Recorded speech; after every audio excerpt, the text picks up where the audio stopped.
Transferring money from your Republic Bank to First Citizen Bank is pretty easy thing to do. Today I'm going to teach you how you guys can transfer money from your Republic Bank to your First Citizen Bank. The process is pretty simple. First things first, log into your Republic Bank. Access your account online or through the mobile app. Now the second thing is find the option for transferring funds and then just enter your First Citizens Bank account details. Now enter your First Citizens Bank account detail as a recipient. You have to add your name, account number, routing number, and they might ask you for some additional details as well for the first time. Once you do that, specify the transfer amount, how much you will want to transfer.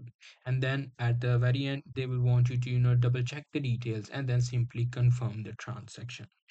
Just make sure you haven't put anything wrong. There could be some error which might cause you, loss of your money. Just be careful while sending money. Now, once you get the confirmation, you just have to, verify that you are the owner. They might give you a call and stuff, which you just quickly need to verify.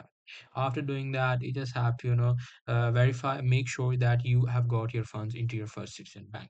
So that's very much it. That's how you will be able to do it. Hope you guys find this video helpful.